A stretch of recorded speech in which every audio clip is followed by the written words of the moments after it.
Good evening, everyone, and a warm welcome to the Rushcliffe Borough Council's Corporate Overview Groups meeting. I'd like to remind everyone that the meeting is being live streamed on YouTube. A record of the meeting will be available afterwards on the Council's YouTube channel. In addition, under the local authorities' executive arrangements, meetings and access to information, England Regulations 2012, other people may film, record, tweet or blog from this meeting. The use of any such images or sound recordings is not under the Council's control. May I remind councillors to please put their mobiles on to silent and to switch on your microphones when you wish to speak, but switch them off when you're not speaking, because the microphone directs the cameras. Can I also welcome a new member, Councillor Matthews, to the meeting. He has been appointed as Chairman of Growth and Development, as Councillor Walker has had to stand down through business commitments. So we'll now move to apologies for absence. We have no apologies for absence. Okay. Declarations of interest. No declarations of interest. Minutes of the meeting. I'm not proposing to go through page by page. I'm going to request, I assume everyone's read them, and that I'll ask if there are anybody who wants to make comment on them. In that event, it's unanimous that I sign them as a true record. Right. Okay, that's good. Jolly good. That's that out of the way. Thank you. That's mine. It's blown away. Right. We now move to the financial and performance management reports, and Katie and Ed will be producing those.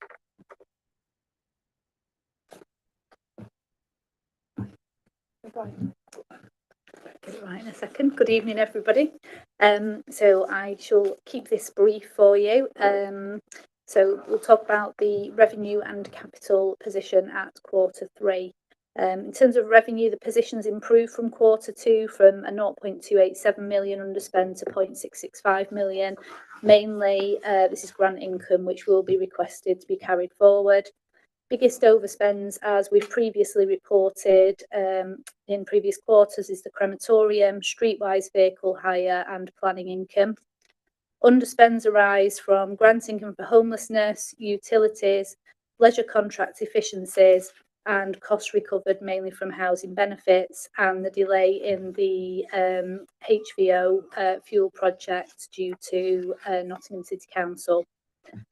Capital, we have an underspend of 3.88 million following the rephasing of projects that we did last quarter. Further slippage is detailed in table 2 of 430k. Savings come from Rushcliffe Oaks, which was a VAT saving due to, we thought we'd need money for partial exemption breach, which we did not. Underspend at Bingham is a saving, Gresham redevelopment, and there's potential savings at Luttrell Hall. Registered housing providers, DFGs and arena enhancements are currently underspending and may require further carry forwards. Paragraph 4.13 details the multi-asset funds, and this also shows an improvement since Q2, which is encouraging, and we've got enough in reserves to cover the shortfall. In conclusion, we're in a good financial position at this point in the year. Thank you very much. It's a very welcome, succinct report. Ed, do you have anything? Thank you. I'll try and be as succinct as well. Good evening, Chairman, councillors. I say performance summary here, equally as short. Appendix G will give you a little more clarity. There's 5 indicators currently not reaching target on the strategic scorecard. The transformation strategy and the value of savings is the programme at the start of the financial year. Savings are below target, mostly relating to income at the crematorium, additional streetwise costs and income relating to primary authority contracts. On the percentage usage of community facilities, as you can see from the reports, Julian Khan, Rushcliffe Country Park are performing well. There's usage of 40% for the month of November, and we're looking at trying to improve the performance at Gamston Hall, children's weekend party bookings, etc. They remain strong, but there's a potential growth area there as well. A better diary management system is due to come in soon. Our community scrutiny group, I understand, are going to pick this point up as well later in the year. On the percentage of householder planning applications processed within target times, performance processing is steadily improving month on month. They've had their best level of performance in 2.5 years in December 23, so that was a real plus. New offices are settling in well. The impact is starting to be seen on workloads. So the only reason the figure is here is that it's a legacy issue due to the timeframes over which the indicator is calculated. So the team are now fully staffed. Monthly figures are promising. Last month's was 89%. On our customer services team, answering calls inside 60 seconds. The service demands and contact channels from our customers continue to evolve. I've seen firsthand there's been a huge increase in demand in email inquiries, for example. That's seen priorities switch a little bit about rotas, working times, recent staff recruitment now is going to help to address some of that. And it will meet sort of a more flexible approach to continue to try and answer calls as quickly as possible. So yeah, equally a short roundup. Is there anywhere you'd like to start the discussion? Thank you very much.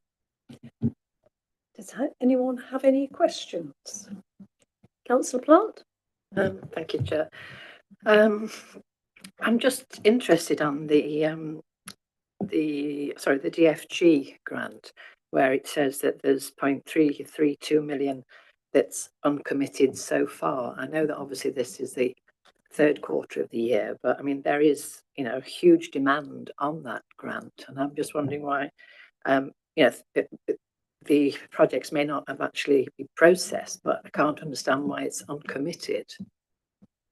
So what other things? So I'll just stick to that one then at the moment. Thanks. Yeah, to respond to that one for you. So there's two elements to our DFG funding. We've got the mandatory funding, and then we've got a discretionary top up. So if you just draw your attention to the appendix D, it has got page 39. Just explains there. So the money that we're currently underspent is on the discretionary amounts. And there was a decision at Cabinet in July 2022 to temporarily suspend the use of those pending review of the national formula. So there may be members of this group that know more about that than I do.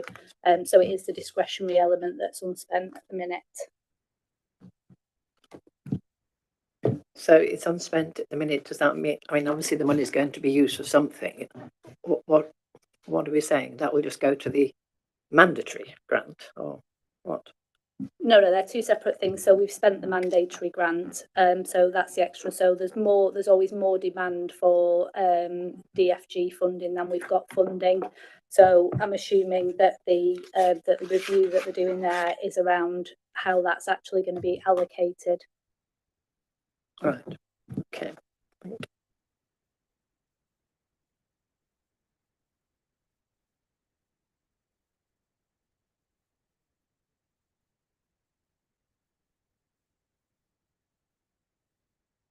Sorry, a lot of questions around the DFG, but hopefully we'll get to the bottom of those. Thank you.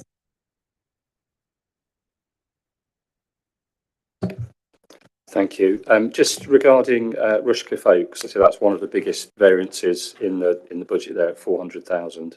Is that just so that I understand that completely, because that was an item that came to our group probably a long time ago now. Is that 400,000 below prediction, or is that a loss that they're making of 400,000?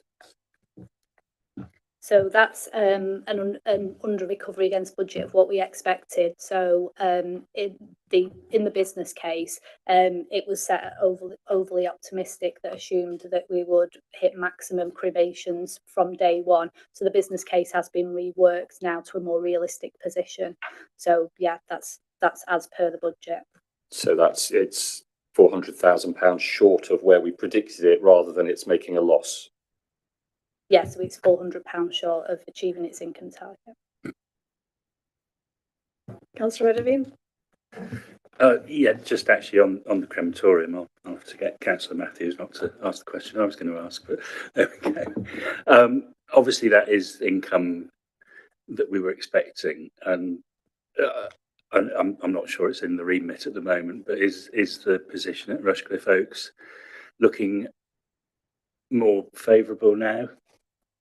Are we sort of seeing greater income, and actually, notwithstanding sort of, if you like, being over optimistic in budget setting in the first instance, do we think it's going to continue to be a success? So the business case originally in the budget was based on 60 cremations a month, and we're averaging 38, which is still quite good. I think there's not concerns. It's definitely proving popular. There was sort of a downward trend in the number of cremations, which we've mentioned in previous meetings, which was around that, there were people that passed away because of COVID that would naturally have passed away now. So that's kind of been across the sector that they've been seeing a slight drop in demand. The only thing I'll probably add to that is just anecdotally from Rhonda, who runs the Rushcliffe Borough site, is a lot of the market is to do with relationships with those that are in the industry, of course, and those are just getting stronger and stronger. So by sadly word of mouth, if nothing ever, families are ever more trusting of a reputation that it continues to grow. So as ever, it takes a little bit of time to build on that. Anybody else? Yeah, Councillor Williams. One of the questions I've got is around this percentage of the community use facilities, and as you say, it's coming to community. Just wanted to, does that look at anything that's kind of looked after by leisure at all, or is it just kind of ones that are directly in the Borough Council, like as what's been outlined on that report? Yeah, it's our sites only as RBC, not including those that are Lex. Yeah. Is there any scope on that?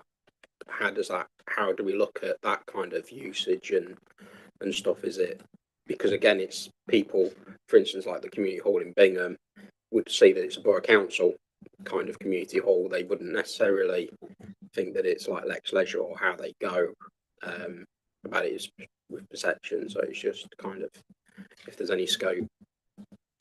Just to clarify, do you mean in terms of if the figures, because you've been incorporated into this report, you mean on a yeah. We can look at that, I'm sure. I think there's a reason possibly just around contracts, and I don't know if there's any commercial sensitivities around that with a contractor that we have to be wary of to put figures in, but certainly I can ask the question. Yeah. Just got one more question coming out. You mentioned about the telephone call and how quickly we answer those and the way that is, but of course, as you alluded to with demand on email, is there any targets on kind of returning with an email? Is there a set period of time that, because you get with some places they go, oh, thank you for your email, we'll get back to you in 10 days type of thing, and it's just kind of going, is there a period of time that there's an automated email that goes back, and what if we have any targets on answering those? We do, yeah. I mean, we're obliged to go back within 10 working days, but you'll be pleased to know it's much sooner. I would say, again, anecdotally, that we respond to most emails certainly within 48 hours of them arriving in a customer services email box. It can vary. It depends on the nature of the query, of course, but no, by and large, they are responded to much quicker. All right. Councillor Gelmond. Thank you. Sorry, can I ask about these annuity charges again, please? So first of all, I just wonder what the sinking fund for the hook is, because I can't quite imagine why there'd be £20,000 a year sinking fund for the hook. I'm not quite sure what expenditure there would be, but the annuity charges. So West Park, 2004 to 2005, £57,000 in 2023. So presumably, as I understand it, that's repaying capital investment back in 2004. So can I ask, when will that roll off?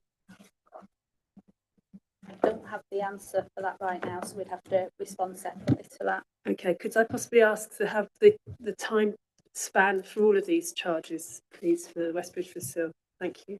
Yeah. Special expenses, sorry. Just in terms of the sinking fund, so that's where we put money into a reserve for future works that will need to be carried out.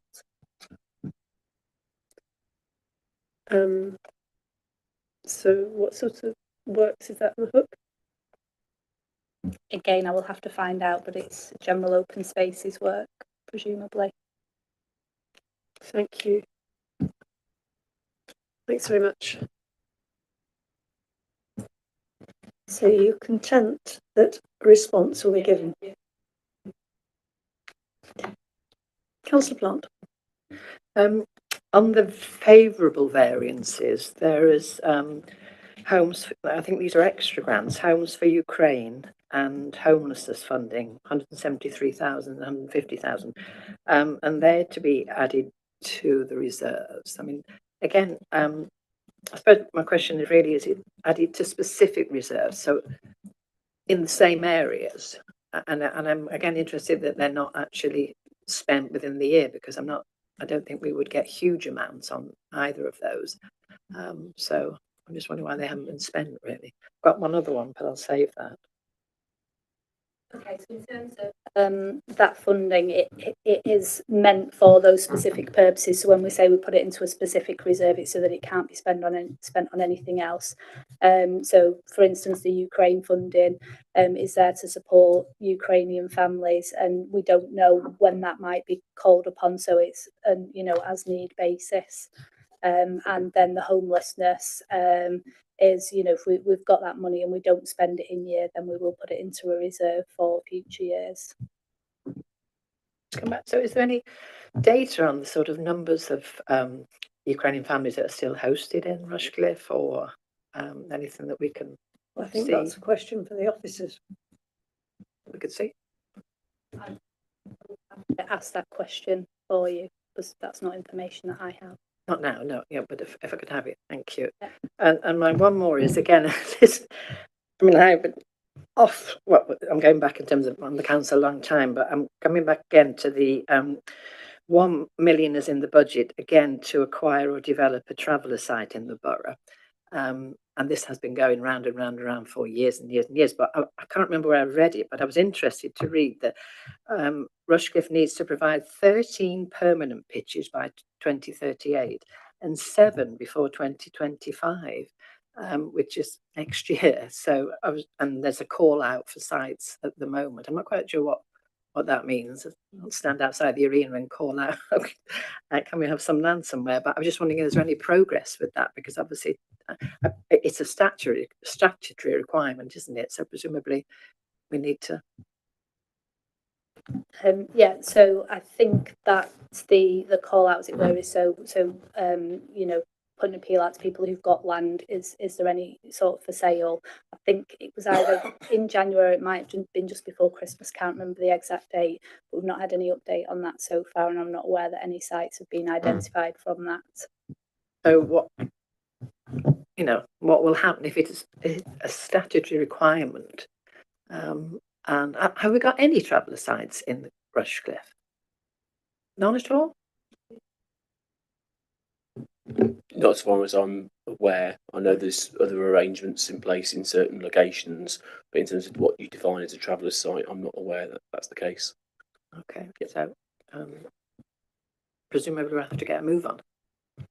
Indeed, I think we'll go back and ask the question on that one and come back with an answer.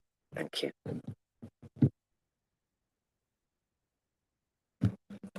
Anybody else have any questions or comments? I was looking at Councillor Rudavine. He looked as though he might have I will. a response. Yeah, just on traveller sites. I know it is frustrating, but I know how hard that officers have been trying to find, our property team have been trying to find sites for several years now. There is a site that is allocated in Fareham as part of the development, but for some strange reason the developers aren't over keen on bringing it forward. You know, so that does provide some provision in the future, but I'm not sure what the timing of it is these days. And I know that a year ago there were 3 sites that had been identified as potential sites, but none of them were able to be purchased, basically. Oh, Councillor Gowland. Sorry, it's a really quick question. You might say to me, ring me up for a lesson on economics, but when that money goes in as annuity, does it go into Rushcliffe's reserves or does it go into Rushcliffe's sort of day-to-day income, if that makes sense?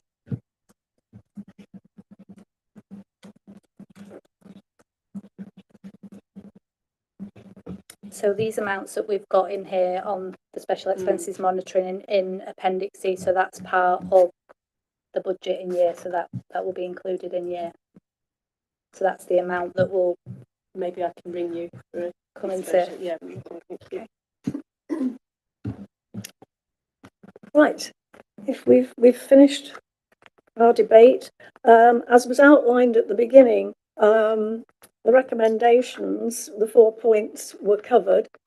Has anybody any reason why we shouldn't vote on those? Is everybody in favour of those recommendations? Given that there'll be an answer to a question. Yes. Okay, so that vote's carried. Right, we then move on then, and thank you very much for your reports. They were to the point and they were interesting. We now have feedback from the scrutiny group chairs. If I can probably start with Councillor Edavine. Yeah. Thank you, Chair. So our last meeting of governance scrutiny was in November. Obviously, with governance, we tend to cover sort of regular things like internal, external audit, etc. I think it's fair to say that there was nothing untoward.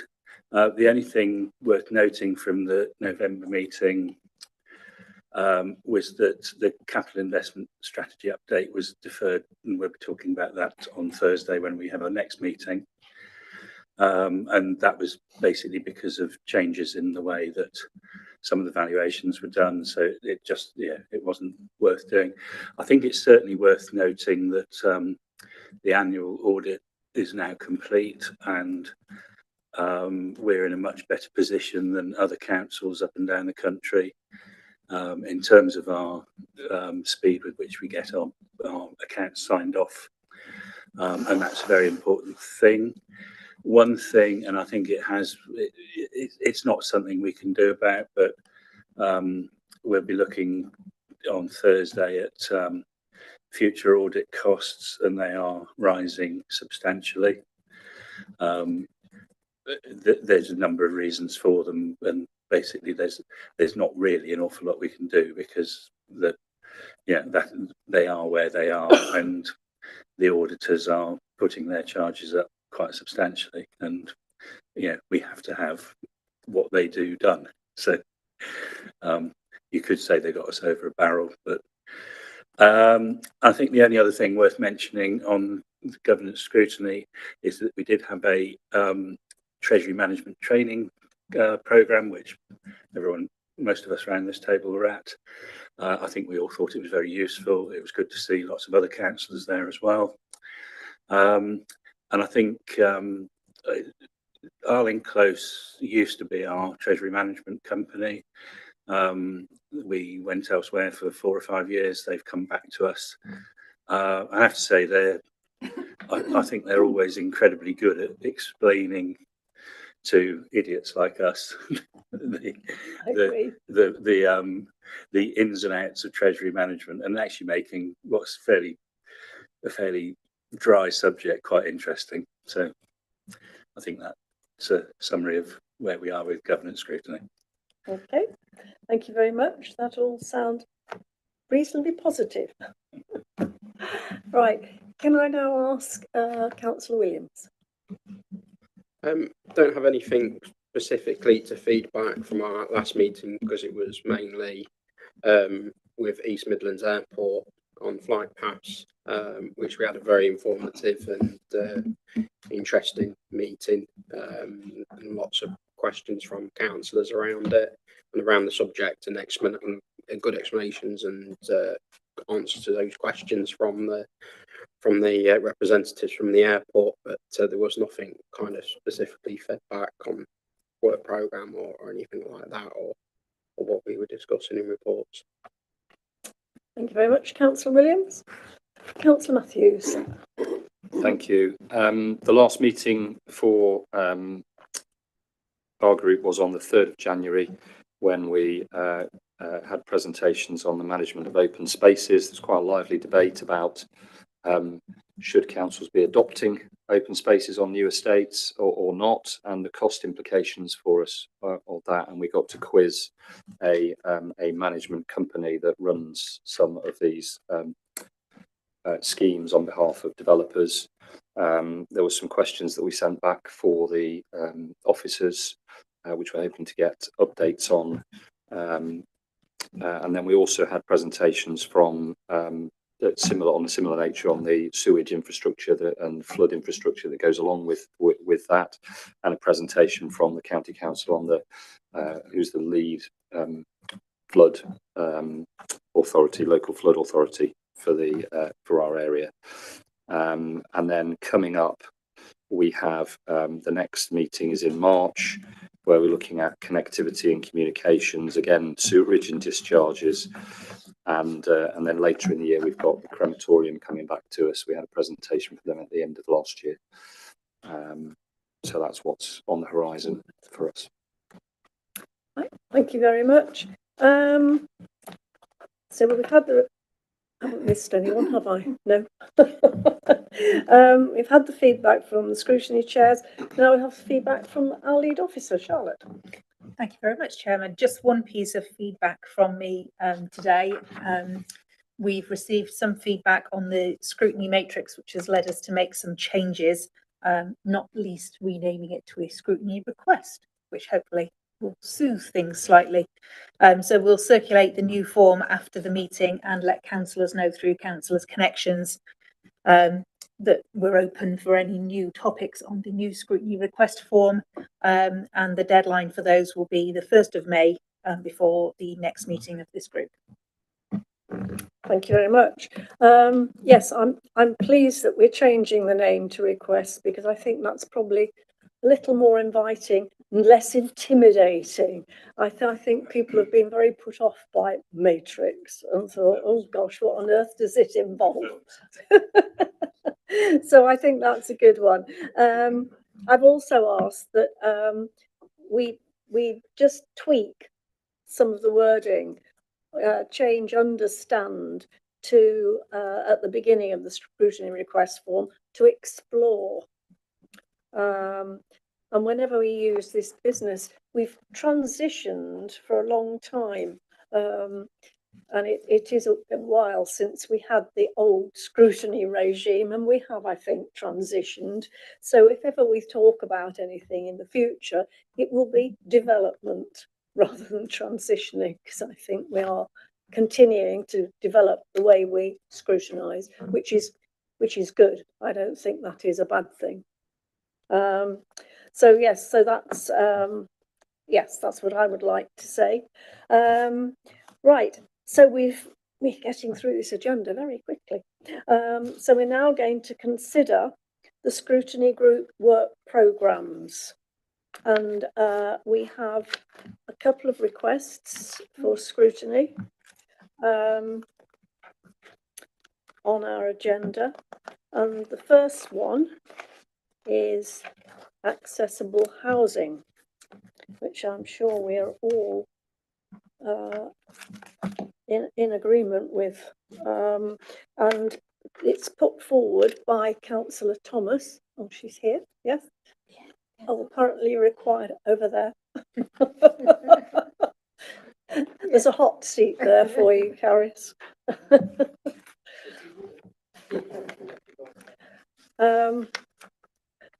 So yes, if you'd like to explain your request to us. Oh, okay, thank you. So this arose, but isn't completely contained by the budget discussion about the disability facilities grant and the proposal to stop funding it from the Rushcliffe pot, as it were. Some of this grant, as I understand it, comes from some sort of central pot, and Rushcliffe has been topping it up. Although I must admit that the earlier conversation in question, I'm now even more confused than I was, so it probably needs even more scrutiny than I thought it did earlier, because I've just read in the minutes of the meeting of the July the 22nd that the £500,000 that was topped up from the budget was a one-off payment, and it came from the fund for sale of council houses. So that was a surprise, really. That's where that money came from. Anyway, so I think even more than I thought so before, I think this needs to be looked at, really. I think the thing that alarmed me most was that the impact identified in the budget presentation was that the waiting times would increase if this fund wasn't topped up.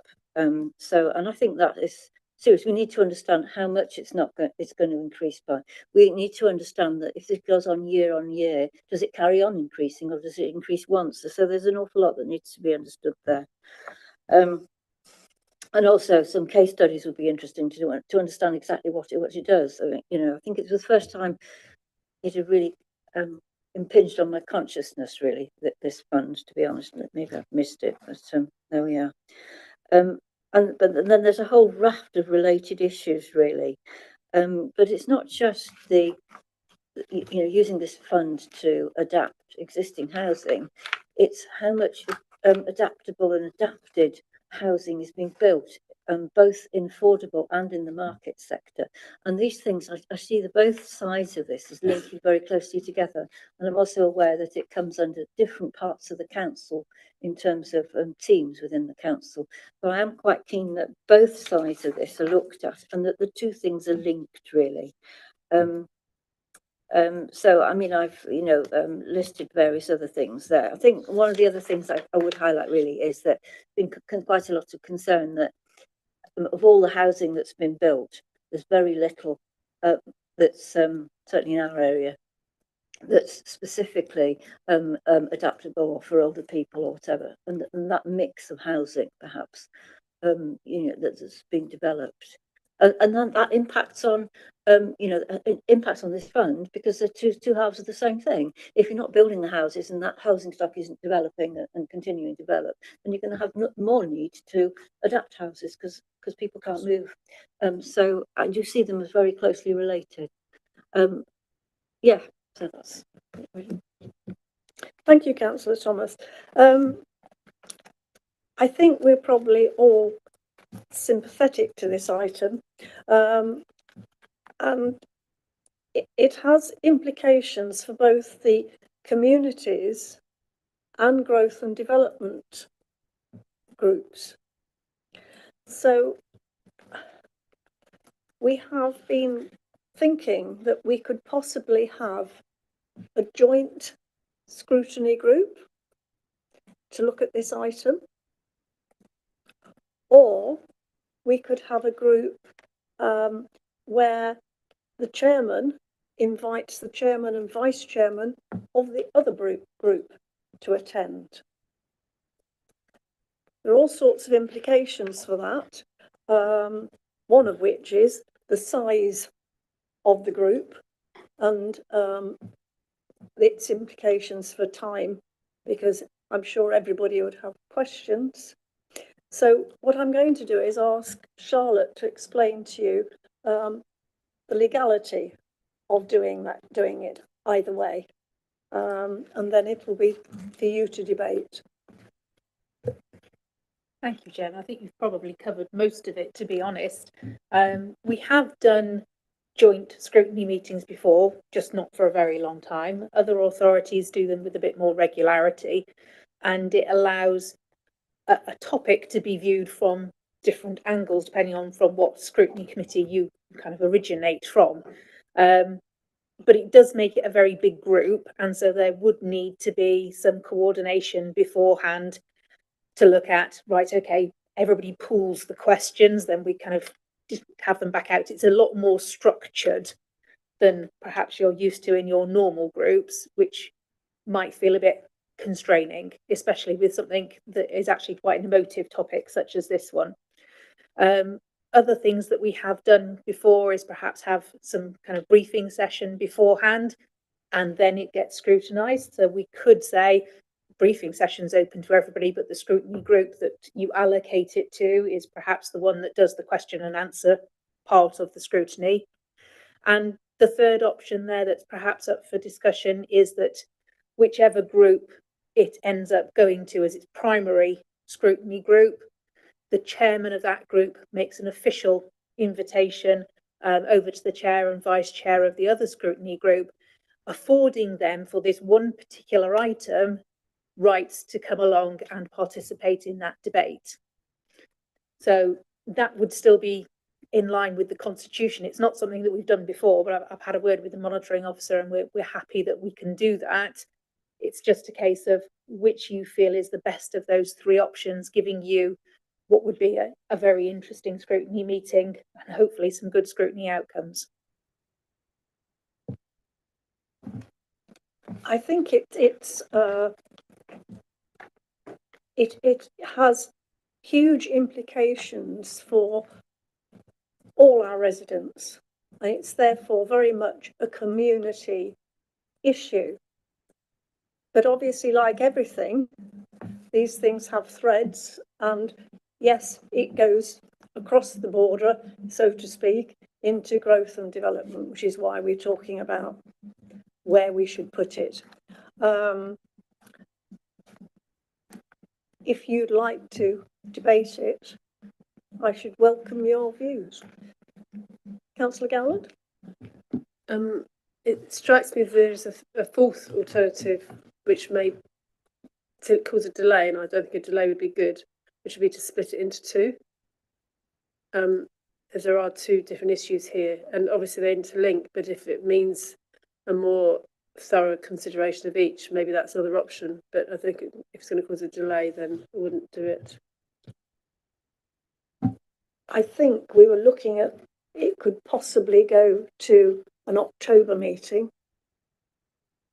which is not, I hate to say it, not that far away.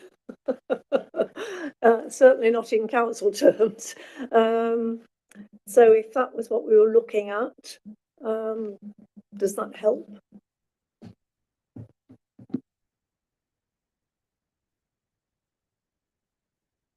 Councillor Williams. Yeah, I think it's, as you've alluded to, it is very much where it does cover both scrutiny groups and covers and overlaps in very different areas of that, and to try and distinguish between the two who's going to get and how you get one to talk about one aspect and one another, and then the same if it only goes to one and you invite the other, you're going to get councillors on that other scrutiny group might want to have an opinion as well and discuss. So for me, I think it is going to be kind of looking at a joint collaboration between the two scrutiny groups going forward on this item, and then to try and go on how it then gets dealt with and structured, and on like with the questions and how to deal with it, because of like the amount of councillors that are going to be in that room and to kind of also being with Councillor Matthews, who then chairs the meeting. I think it would be very important that the relevant officers produce a report together, so that we're not missing bits. And because there would be, if we had a joint meeting, there'd be a large number, that if you could field questions in advance, that would be helpful, so that the officers can have their answers ready. Obviously, you will have more questions on the night. I appreciate that, but as many that can go to the officers beforehand would help, because time would be an issue, I think. Councillor Matthews. Thank you, Chair. I did like the sound of a briefing session where the officers briefed on the subject and obviously could then provide a response to Councillor Thomas's query in the first instance, which would give all members an opportunity of quizzing. The relevant committees could obviously be present as well, and that would give us a better steer, whether it sits in the one group after that or one plus chair and vice chair of the other. I'm fairly easy with, but I would prefer to see some have that opportunity of having a wider. How does everybody else feel about that? I mean, it's a question of you'd have to consult with the officers, Charlotte, as to whether they could prepare a briefing, say for September, to have the meeting in October. Well, Councillor Matthews was just talking, I've just opened up the proposed dates for the meetings for next year. So in October, the proposal is for Community Scrutiny Group to be on the 17th and Growth and Development to be on the 23rd. If you did decide that what you would like me to take back is we'd like a briefing session and a joint meeting, you could actually utilise both of those dates by having the briefing on one and the meeting on another. That sounds a sound idea to me. Councillor Way. Before we go any further on that, Charlotte, is there already some things down for the programme on those dates? There is, and I don't remember which group, I think it's Growth and Development. We've got something about infrastructure, yep. Which on the basis that we were hoping to have something around this nature, because it's such a big item, it's so crucial, I've already sounded out the officers and we can move that forward to July. Infrastructure and work programme, infrastructure delivery is October 1st.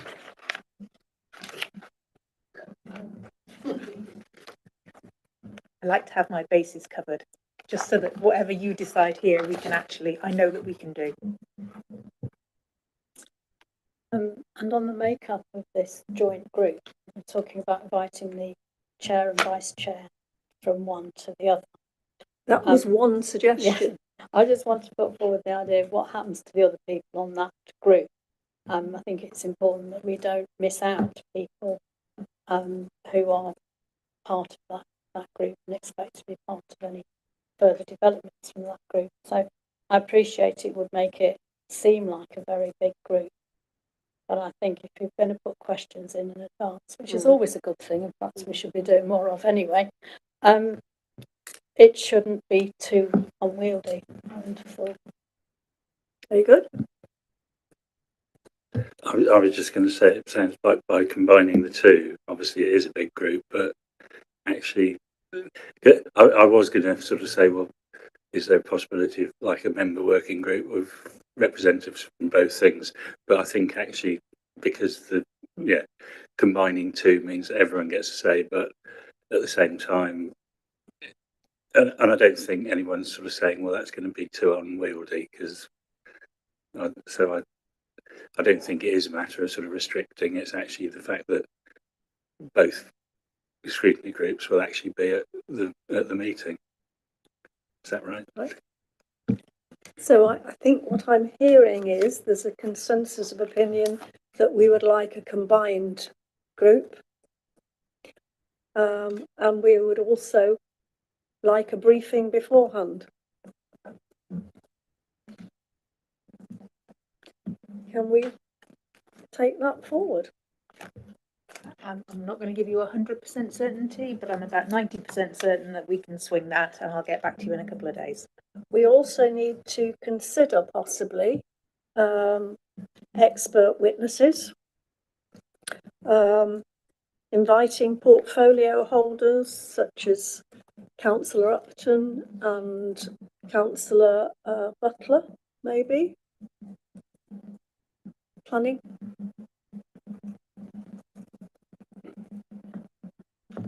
And just bowling an idea out. But the invitations will obviously come from the joint chairs. And again, you'd have to consult with each other and hopefully agree. And proposed time scale, well, you're looking at that. And I think that would make for a very interesting and informative meeting. Right. Okay. So that's the first, won't call it a matrix, we'll call it request. And the next one comes fast on the heels of a former one. Management charges actions review is how Councillor Way has worded it, but it's the same request, in fact, from Councillor Chewing's management of open spaces within new developments. So it's come out of the meeting on January the 3rd. I will ask for update on particularly 2 points that were left a bit in abeyance after that meeting. One was the housing density LDF update, and the other one was the SUDS. Thank you, Chairman. Just to update you on those 2 items. So the housing density conversation has been passed through to the Director for Planning and Economic Growth, who has spoken with the chairman of the LDF group, and the proposal, as we suggested at meeting, was to take that through the LDF. And I know that four LDF meetings have been scheduled this week between now and September. So there's a proposal in place there to get that sorted through that. The SUDS on new estates, a briefing note is being prepared and will be circulated as soon as it's ready. Sometime in the next week is anticipated. Right. So in that event, it sounds as though to re-scrutinise actions at this point in time is probably a bit premature. Obviously, the council needs to put in place the actions that were proposed at that meeting. So I think it's probably premature to be considering this item for scrutiny at the present time. Councillor Gowland, I was going to say, I'll ask. Sorry, I wasn't there, and I may have missed what you just said, but what were the actual actions that were proposed, or is it information that was coming, information sharing that was coming out of that meeting in January? Because what's listed in Councillor Chewing's scrutiny matrix is quite specific and dealing with very specific issues, which are not, I think, linked to the January points. And I feel that these probably it's a very important issue. It's very timely. It matters to residents now, and another 6 months, another year, it's just another thousands of houses built. And I feel that we could be getting on with looking at these issues in parallel. Thank you, Councillor Gowland. I wasn't at the meeting either. My understanding is that there were a range of follow-up questions and recommendations that officers were going to go away and have a look at. There is a large document in circulation internally where people are trying to answer some of those. The questions that Councillor Chewings has put forward on his scrutiny matrix, I've already forwarded on to the officers that are looking at that. They've added them to that table, so they're going to be responded to through that process as well. So nothing is getting lost at this stage. It's a case of pulling it together and giving officers the chance to action those things coming out of the scrutiny meeting in January. So effectively, by minuting what you just said, in effect, this has actually been taken back into that, in a way, wrapped into that scrutiny matrix and judging. Okay, thanks. Councillor Way. I think there was more to it, and there's two things here. Councillor Chewings requested that we looked at the detail of the finances, because we were told, we were given various figures, like it will cost £11 million to do this, and they would charge the residents the same amount or more than the management company.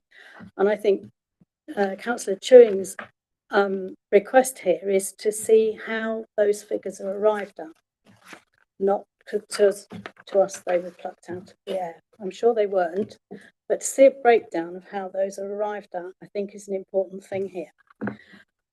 So I think sidelining this to something that's perhaps done less in the open is not going to be a good thing here. This is, and combining it with the other one about the management actions review, we did put together some actions at the end of that. My request for scrutiny is that we go back and look at those again and see how they're progressing, because this is too big and an important topic just to put aside. It's going on all the time and things are getting worse for a lot of our residents. So I think some of those actions, particularly the idea of getting a group where people could actually feedback the issues, that's really important that we continue with that. We perhaps realise that at the end of this month, the Competition and Markets Authority will be publishing their report, and they're finalising it at the moment because we've added 2 hours since we first did it, as more issues arise all the time. So my concern is if we don't keep revisiting this or keep it on the agenda to revisit, is that it'll just be pushed aside, and we can't afford to do that. We've got too many residents in our borough who are under a great deal of financial, emotional and everything else sort of stress for us just to turn our backs on them. So I think we need to review this at some time, perhaps like we did with the crematorium. We give it a year and we look at it after a year. Was revisiting one of the recommendations of that scrutiny? Councillor Matthews. Sorry, I'm just trying to remind myself from the minutes here. There was a number of things. It was an information topic that came up, partly in response to concerns from residents about the management charges that were growing exponentially and coming out of they were surprised at, shall we say, some of the charges they were being charged for.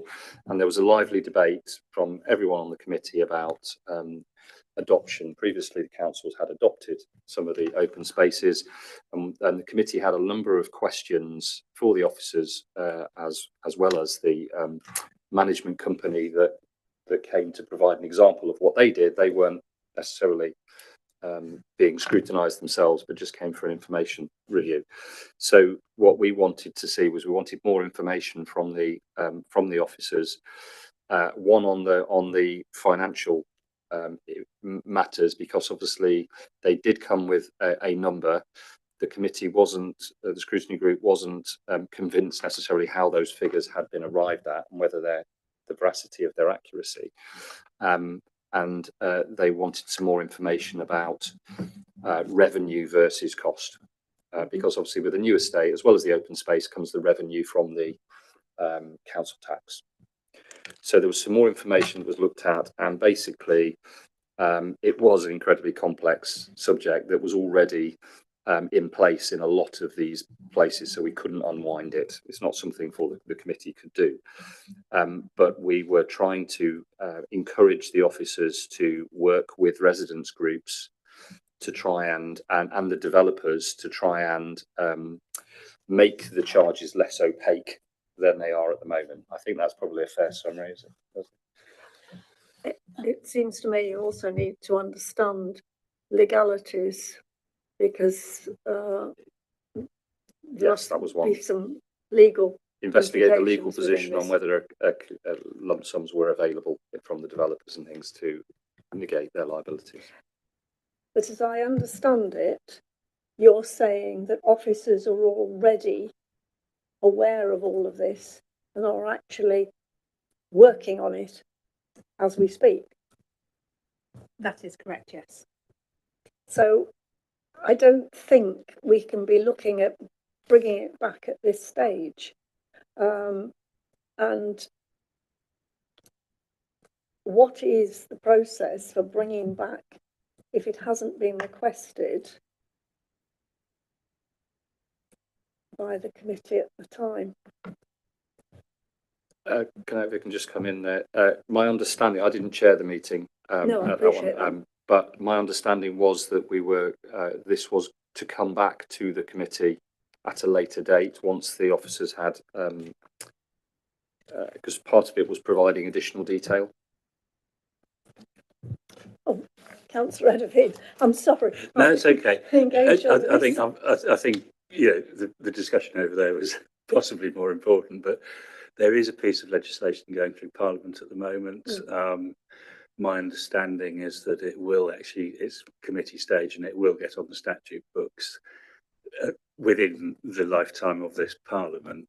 So it will, it is imminent. I don't know if we've looked at that and how it impacts on what we're also trying to achieve. I'm not saying we should sit back and wait for national legislation, because I think it's important that we continue to do what we can for Rushcliffe residents. But I think we need to also look at it, what we're looking at in the context of whatever. I'm not familiar with that legislation, but it is to do with how management companies are run, because there is frankly no control over them at the moment. We all know that. And so I think it would be important that if we are looking at this, that we actually do look at what potential legislation might be coming through nationally that may either help or speed up what we're trying to achieve anyway. No. I don't know. I've not looked at it. So Councillor Way. I'm not that familiar with the legislation, but I believe that it's going to be somewhat diluted for nearly slip of the tongue, for freeholders, and it's aimed mainly at leaseholders. And I think one of the issues that I read on the forums for all of this, that people are misunderstanding, those in power are misunderstanding the difference, and that the people we're trying to help are actually freeholders. They're not leaseholders. And this legislation seems to be aimed almost entirely at leaseholders. So it's very much in abeyance yet how much help it will be to the people that we're talking about. And if it does help them, it's looking at helping them going forward. And we will have a whole raft of people, our residents, who will be left in limbo. And I won't go into it now, but there are huge implications in this. And I feel that this is something that we need to keep debating and keep to the fore of what we do. When I said I want to bring it back for a review of the actions, I'm not talking about next meeting or next month, but give it a year to see how we're doing. By then the legislation should be in place, presumably not a too distant future if this Parliament proposes to get it through. But maybe after a year we can go back and look at these actions and see what's happened. But I think that's separate from Councillor Chewing's request, which is quite different, regarding the breakdown of the finances and how those conclusions were reached. What I'm hearing, I think we have made the officers very aware of the concerns, and they are doing some work. As you've just said, I don't think we can rush them into presenting that to us immediately, because otherwise, if you do that, you miss things out, you make mistakes.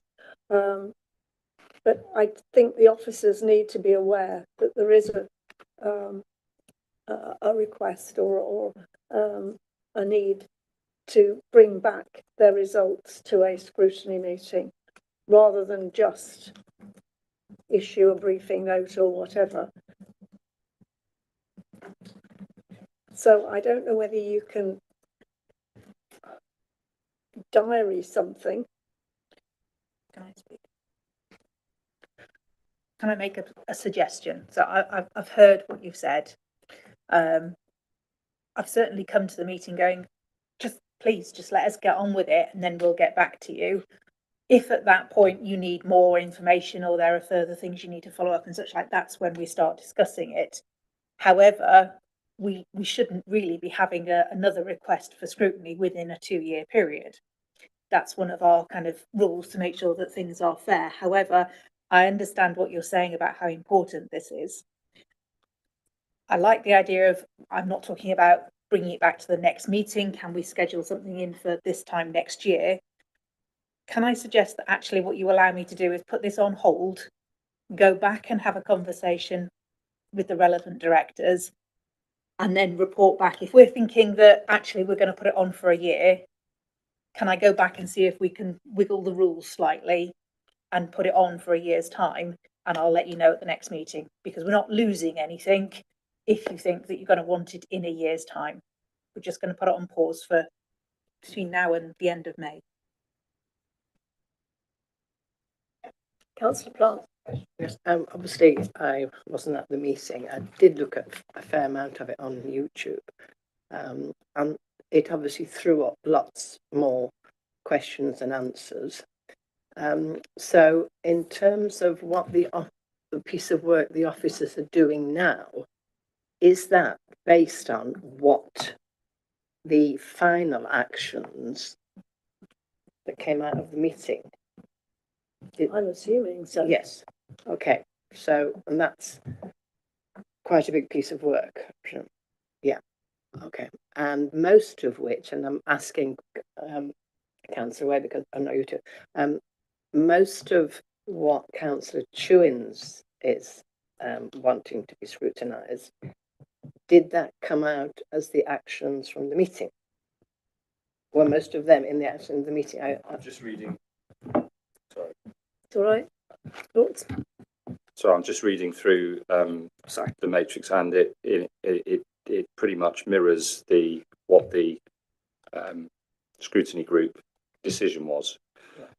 So my understanding for this is that this is already in place, so we wouldn't necessarily need a new scrutiny matrix. So we're awaiting the response to this, and then presumably if the scrutiny group isn't satisfied with that, then we can take it further. Councillor Edwin. So are we saying basically it's a live action anyway? So therefore, adding to, it's not a new matrix, it's an existing live action that has to be reported back on. Is that what we're saying? I don't think there was a commitment, and maybe Councillors Way and Matthews can let me know. I don't think there was a clear commitment to come back to scrutiny. I think it was reporting back in whichever way it was that would be most appropriate. I don't know specifically because I wasn't there. Maybe they can correct that. I think my concern in all of these things is that is how the reporting back will happen. Because it was the people of the scrutiny group that asked the questions. So if, say, for example, there is a financial analysis done, which was one of the things that was requested and is in this matrix, where will that end up?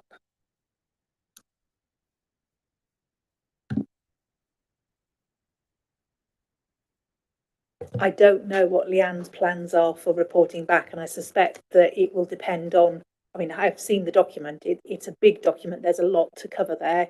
It may not be possible or appropriate to cover everything in a briefing note, for example, or a training session. It may be there are multiple ways of feeding back. Scrutiny may be one, but I can't this evening promise that that's what will happen because I don't know what she is planning to do. Could we ask what is being done so we can have a bullet point list of actions being taken on this, actions being taken on that, research on this, research on that? I still think that we actually need to give the officers time to do the work, because it may not be apparent the best way to feed back until the work has actually been taken place. I wasn't trying to pin them down. I was trying to just sort of say, these are the areas we're looking in. Councillor Gowland.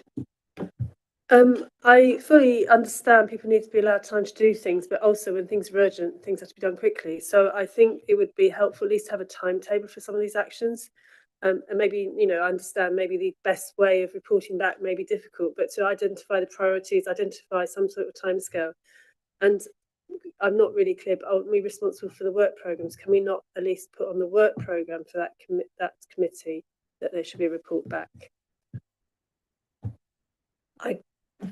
I don't think we're able to actually put it onto the work programme at this stage. And I know I can understand why you wanted to keep tabs on it all the time, and therefore you're wanting to put it there so that the officers feel a certain amount of pressure to deliver by that time. But I'm also conscious that if you start putting pressure on people, that's when things go wrong. They need to have some time. I'm trying to, literally, I'm sitting on the fence, basically. I'm trying to see everybody's point of view. Sorry, I mean, I'm really sorry, but with respect, a lot of people work under pressure, right? I personally work better under pressure than I do. Yes. Yeah, I understand that as well, but I also understand things being missed and mistakes made, and you give people targets, and yeah, then you get the wrong answers. Councillor Way, I think you indicate. Oh, sorry, Councillor Williams first. You kind of answered one of my points was about potentially putting it onto the work programme for growth and development coming back. But as it's been alluded to, it is something that officers being looked at. But I think there's kind of some information needed for this group as to how that's going to come about and how we can take it forward.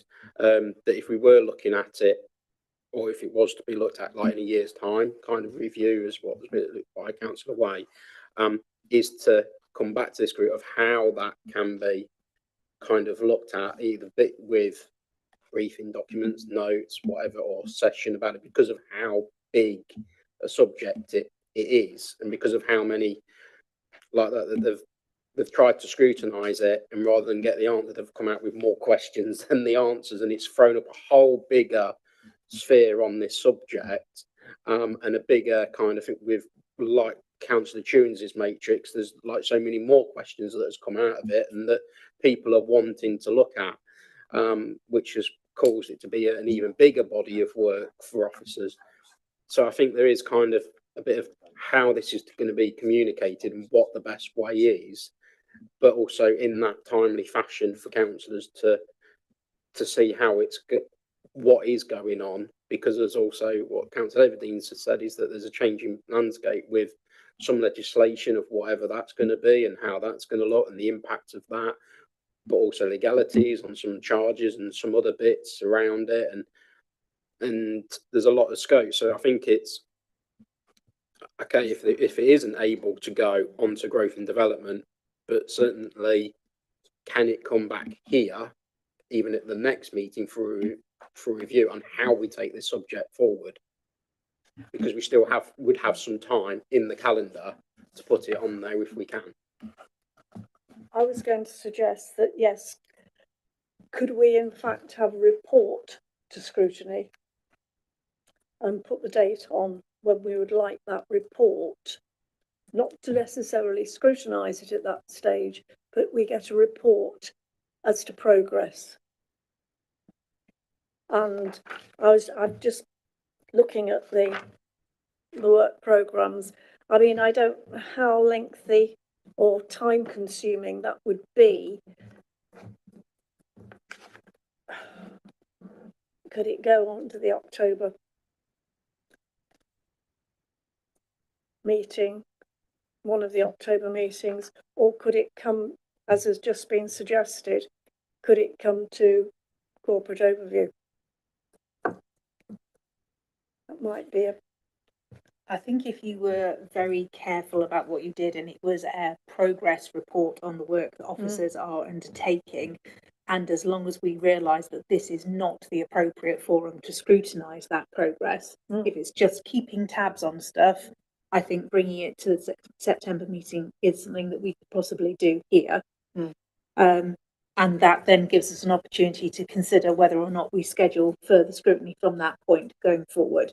I think trying to take it to growth and development scrutiny group at the same time as we do the other item is full of pitfalls. And also, if you take it back to the scrutiny group that has been discussing it, you're reopening the debate and you're not doing it in a way that gives them time. Part of the reason that this has come back is because it's massive and it's complicated and we don't know what the answers are. We've got to look at scrutiny in terms of what outcomes can we achieve. And at the moment, we're not achieving any outcomes with this because we don't know how to fix it. So give them an opportunity to work out areas in which things can be fixed and be made better. And I think a progress report is perhaps a good compromise. Yep, I think that would be a good idea. And if it comes to us here, hang about, Councillor Edwin. So absolutely agree with that, and that sounds like a good plan. Would it be appropriate to ask the cabinet member to also come to that meeting, the portfolio holder, only to make sure that we're reassured that it's something the cabinet are looking at as well, or is that are we just getting? I think you're falling into the trap of scrutinising it here. It's not within our terms of reference to scrutinise that particular subject at this group. The reason that we're bringing it back is as a safety measure, a security measure to ensure that progress is being made. I was going to suggest that we don't even have officers come. We literally just take the report on face value. If you have concerns, then I will take them back. And that kind of it keeps a fence around it and allows them to get on with what they're doing. Yeah, that's what I was feeling. This you're delving into the grounds of making it scrutiny again. Councillor William. From that, we'd be able to then refer it to scrutiny on anything that then report flags up. So like I alluded to, it's not necessarily what's being done, but how it can then be communicated and scrutinised on the issues and those further questions that come up from it. So I think that's kind of a. And I think that keeps a degree of pressure on Councillor Gowland, and it means we keep tabs on it. It doesn't get lost in the sausage machine. Councillor Way. Well, that's more or less what I was going to say. I think one of the important things is that we are seen to be doing something with this, because the residents that came to watch that meeting were not happy with what they heard, and I think we need to tell the public that we are working on it and we are trying to do something. But within that, I think it's really important that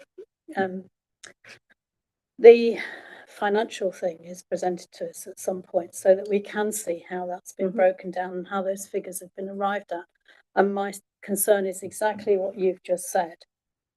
I don't want to see it disappear and be discussed behind closed doors when those of us that have worked on this for nearly 5 years are not being part of that discussion.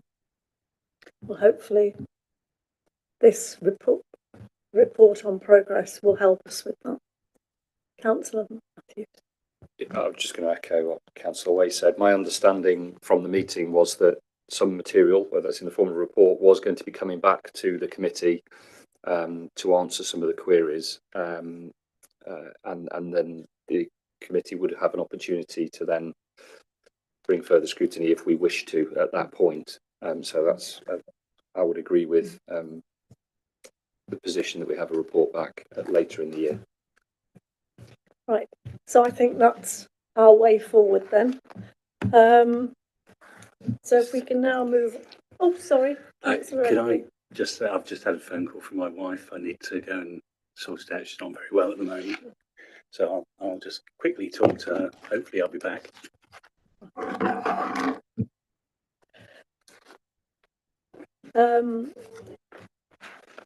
If we can just look at the work programme as is.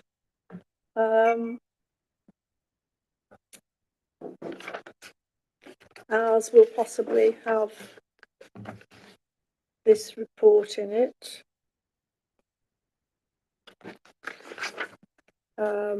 Governance hasn't altered, I don't think, since the last time, has it? Growth and development has got the infrastructure delivery brought forward, in other words, taken out of October to allow space for what we are proposing, the accessible housing in October. And the same with communities, there's a space there. So I don't think there's anything else that needs to be discussed about that. So I think, does that bring us to the end of our agenda? I think it does. So thank you all. I think that was an interesting meeting and brought about some interesting decisions. Okay.